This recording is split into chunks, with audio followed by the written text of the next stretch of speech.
함께 사도신경으로 신앙 고백하도록 하겠습니다.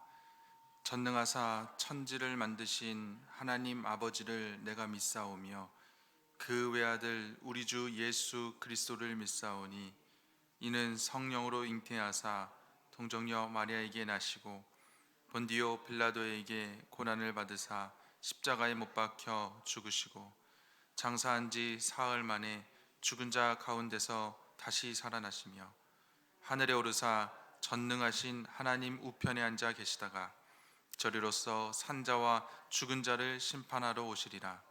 성령을 믿사오며 거룩한 공예와 성도가 서로 교통하는 것과 죄를 사하여 주시는 것과 몸이 다시 사는 것과 영원히 사는 것을 믿사옵나이다. 아멘. 찬송가 419장, 찬송가 419장입니다.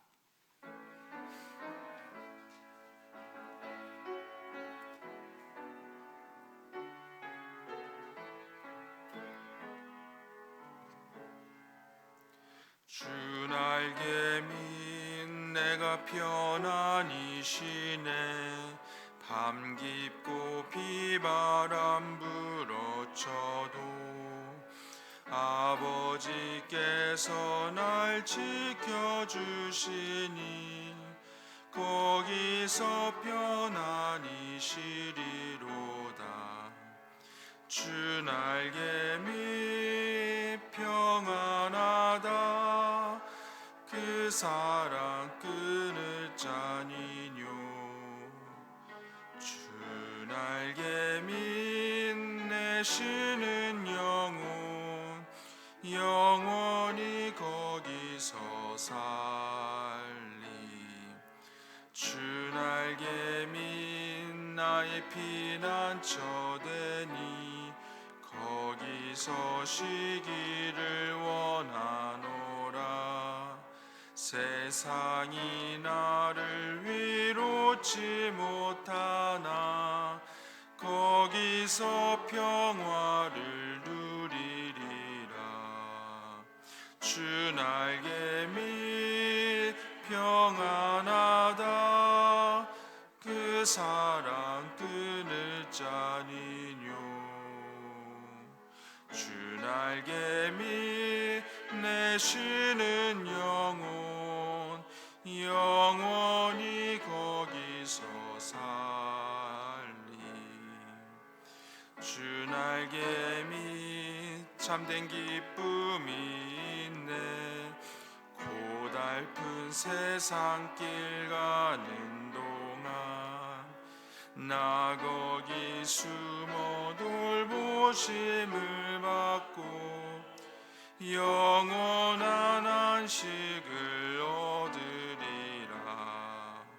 주 날개 밑 평안하다. 그 사랑 끊을 자니뇨. 주 날개 밑 내 쉬는 영혼 영원히 거기서 살리. 아멘. 오늘날 하나님의 말씀은 예레미야 28장의 말씀이 되겠습니다.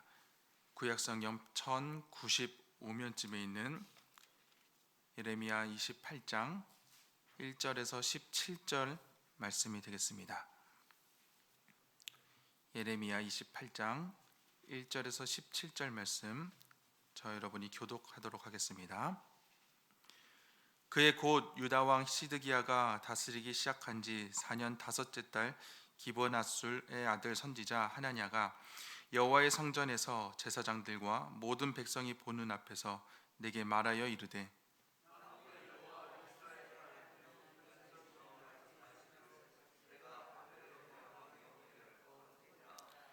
내가 바벨론의 왕 느부갓네살이 이곳에서 빼앗아 바벨론으로 옮겨간 여호와의 성전 모든 기구를 2년 안에 다시 이곳으로 되돌려오리라.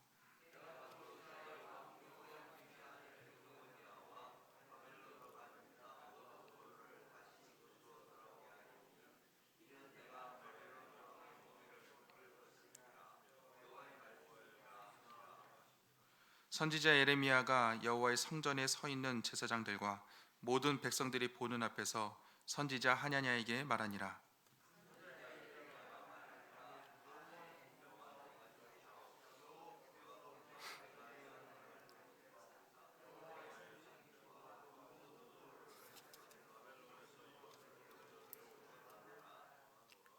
그러나 너는 내가 내 귀와 모든 백성의 귀에 이르는 이 말을 잘 들으라.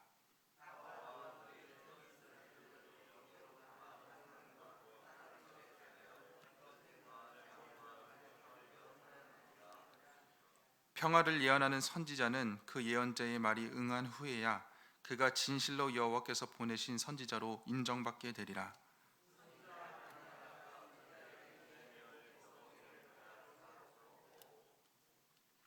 모든 백성 앞에서 하냐냐가 말하여 이르되 여호와께서 이와 같이 말씀하시느니라. 내가 2년 안에 모든 민족의 목에서 바벨론의 왕 느부갓네살의 멍에를 이와 같이 꺾어 버리라 하셨느니라 하매 선지자 예레미야가 자기의 길을 가니라.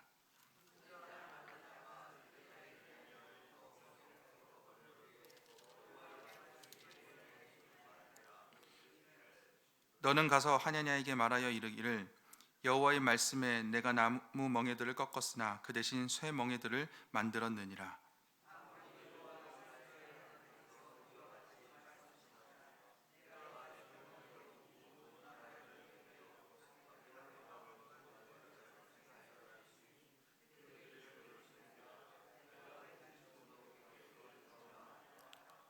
선지자 예레미야가 선지자 하냐냐에게 이르되 하나냐여 들으라. 여호와께서 너를 보내지 아니하셨거늘 내가 이 백성에게 거짓을 믿게 하는도다.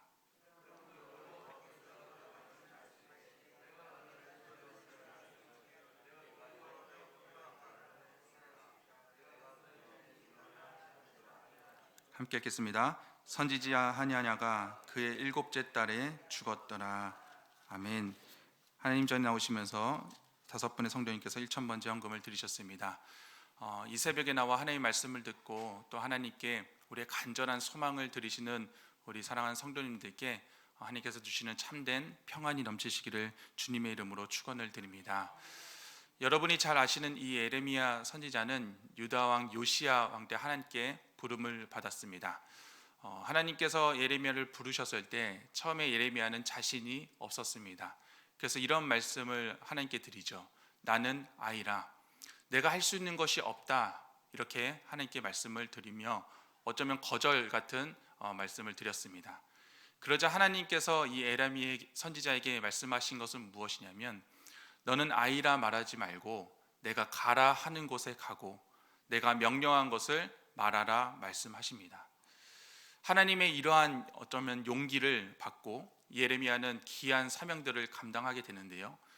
실제로 여호와김 시대부터 시드기야 유다 마지막 왕이 될 때까지 이 바벨론에 대한 예언과 또 심판의 말씀을 선포하는 것을 우리가 알 수가 있습니다. 이때 당시의 상황은 이스라엘 백성들이 패역하고 또 하나님의 말씀을 듣지 않고 하나님을 거역했던 때였습니다.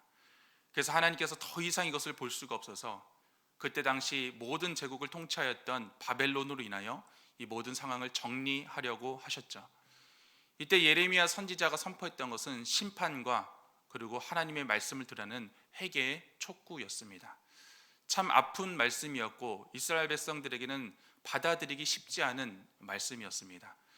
그런데 오늘 본문에서 하냐냐라는 또 다른 선지자가 등장합니다. 이 선지자는 어떠한 예언을 하느냐 하면은 3절 말씀인데요. 제가 한번 읽어드리도록 하겠습니다. 내가 바벨론의 왕 느부갓네살이 이곳에서 빼앗아 바벨론으로 옮겨간 여호와의 성전 모든 기구를 2년 안에 다시 이곳으로 되돌려 오리라. 너무나도 귀한 말씀 아니겠습니까?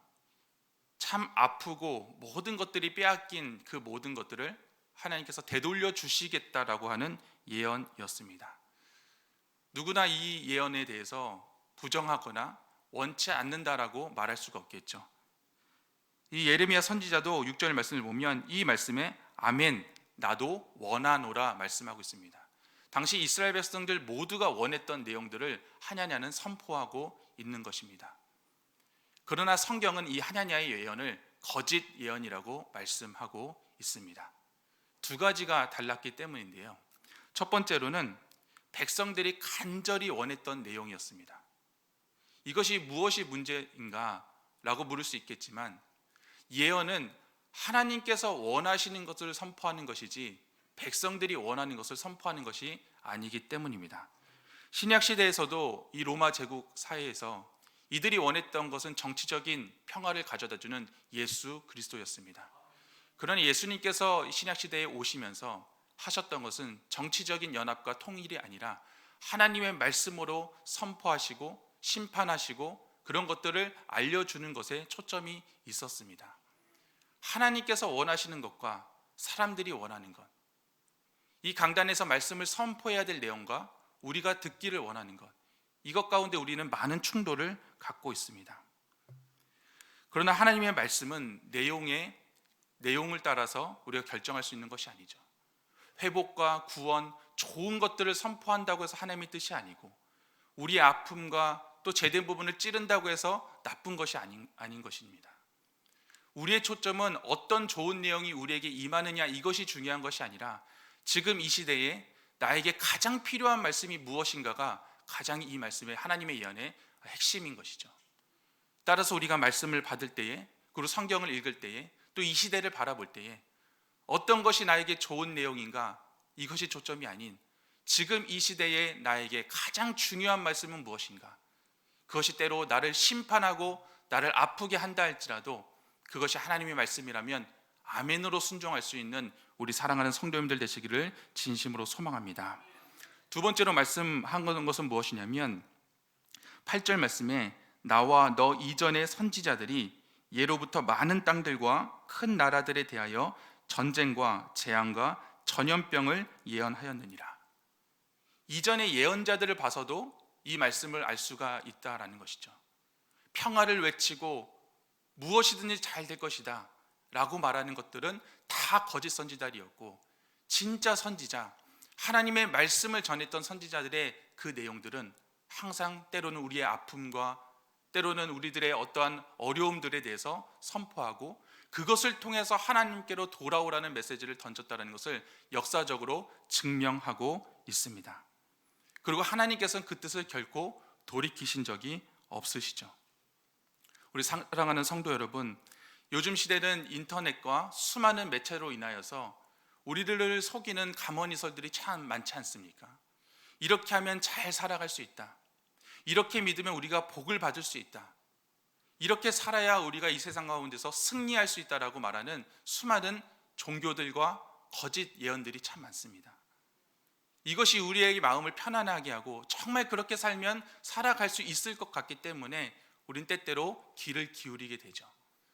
그러나 그때마다 오늘의 말씀을 기억해야 될 것은 그것이 혹시 하냐냐의 예언이 아닌가, 정말로 예레미야 선지자의 예언인가 라는 귀 기울임을 우리가 꼭 가져야 할 것입니다. 그리고 하나님의 말씀이 지금까지 우리에게 예언하셨던 것처럼 이것이 지금 이 시대에 우리에게 꼭 필요한 말씀이라면 기꺼이 아멘으로 받고, 때론 그 기간이 아픔과 슬픔의 기간이라 할지라도 그 결국의 목적, 하나님께서 우리의 뜻이 하나님과 합해지기를 바라는 그 소망으로 나아가는 것이 하나님의 우리를 향한 기쁘신 뜻인 줄 믿습니다. 말씀을 정리합니다. 13절 말씀에 이렇게 말씀하고 있습니다. 너는 가서 하냐냐에게 말하여 이르기를 여호와의 말씀에 내가 나무 멍에들을 꺾었으나 그 대신 새 멍에들을 만들었느니라. 아멘. 그럼 멍이라는 것은 두 소가 갈 때 일을 시키기 위해서 이렇게 묶고 나무를 올려놓는 목재 도구이죠. 이것이 영적으로 해석하거나 전쟁 가운데 해석할 때는 굴종의 도구로 의미하고 있습니다. 이 말씀이 무슨 말씀이냐면 하냐냐가 아무리 자신의 말로 그 모든 멍에를 꺾었다, 이제는 우리는 평화가 임할 것이다 말한다 할지라도 그 나무 멍에를 다 이기시는 하나님께서 새 멍에를 놓으시겠다라는 겁니다. 다시 말하면 인간의 거짓 예언으로 그것을 해결할 수 없다라는 것이죠. 아무리 거짓 예언들이 선포된다 할지라도, 그것을 믿는 백성들이 있다 할지라도 그대로 이루어지지 않는다라는 것입니다. 오직 이 나라의 모든 것들은 하나님의 열심으로 말미암아 이루어지는 줄 믿으시기를 바랍니다.